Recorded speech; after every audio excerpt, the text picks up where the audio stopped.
are frightened. We all fear being made a fool.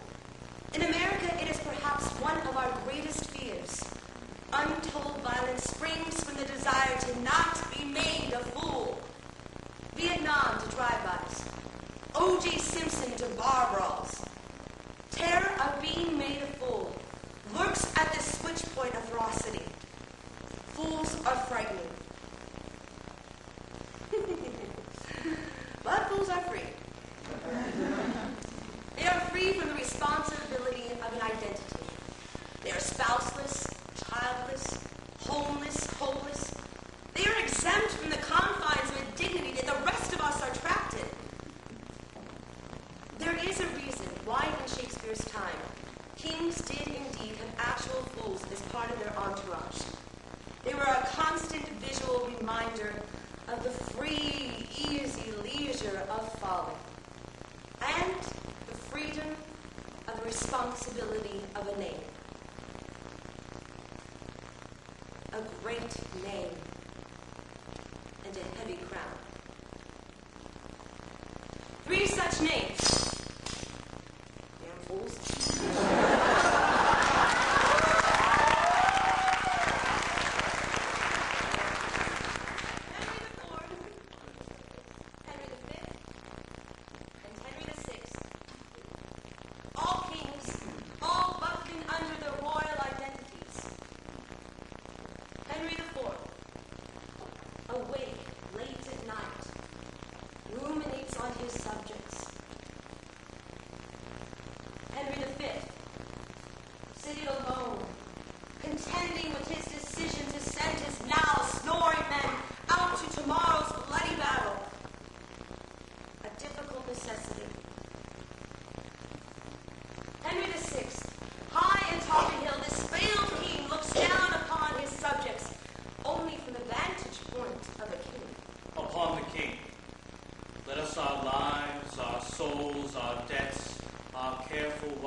Subjects are at this hour asleep.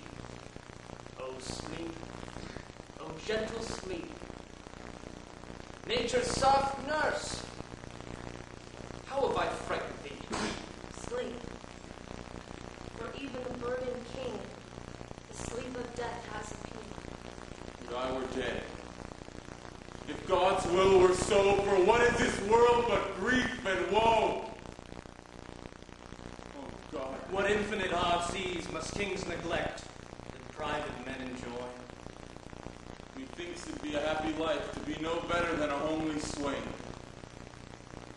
To sit upon a hill as I do now, to carve out dials quaintly point by point, thereby to see the minutes how they run. And when he makes the hour full complete, how many hours bring about the day, how many days will finish up the year, how many years a mortal man may live. And this is known then to divide the times. How many hours must I tend my clock?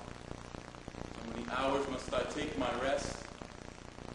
How many hours must I contemplate? So many days my youth have been with young, so many weeks here the poor fools will eat. So many years here I shall shear the fleece.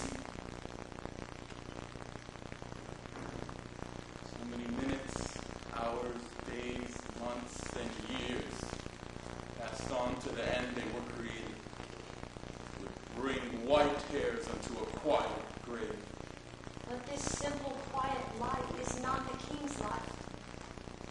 The constant noise of his kingly performance rings in his ears, echoes off his golden crown. And what have kings that privates have not too, save ceremony, save general ceremony?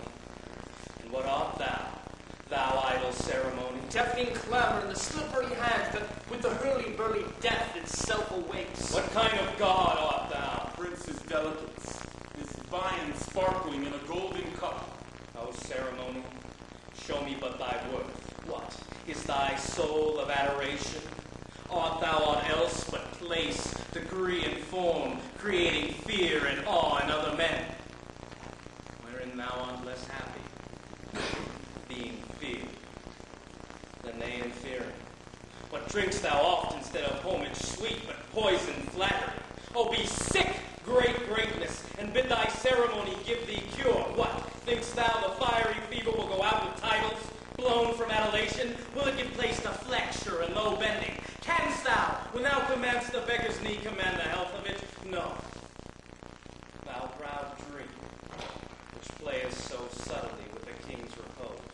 No, there is no repose for kings. No sleep. Oh, sleep, that thou no more wilt weigh my eyelids down and steep my senses into forgetfulness. Do I rather sleep? Then liest thou in smoky cribs upon an easy pallet stretching thee, hushed with buzzing night flies to thy slumber. Then, in the perfumed chambers of the great, under canopies of costly state, and lulled with the sound of sweetest melody. O thou, dull God, why liest with the vile, loathsome beds? Leavest the kingly couch a watch case, or a common alarum bell? Why does repose? Seal up the ship boy's eyes! Why is there such leisure in... Shepherd's homely curds, his cold, thin drink out of his leather bottle, his wanton sleep under a fresh tree shade. All was secure and sweetly he enjoys. Canst thou, O partial sleep, deny it to a sea boy in an hour so rude, and in the calmest and most stillest night? With all vices and means to boot, deny it to a king. But it is denied to a king. And why? Ceremony. Yes, ceremony. The scepter, the ball, the sword, the mace, the crown imperial, the intertissued robe of gold and pearl, the farcid title running for the king, the throne he sits on, nor the tide of pomp that rests upon the high shore of this world. No, not all these, thrice gorgeous ceremony. Not all these, lain in bed majestical, can sleep as soundly as the wretched slave. The kings are always doomed to be awake, alone, alert. How can they be anything else? When care, mistrust, and treason waits on them. No happy low, lie down. Uneasy lies the head that wears the crown. Oh, happy low, lie down. Oh, happy low, Uneasy lies lie the head down. that wears the Oh, happy Uneasy low, lies lie the down. head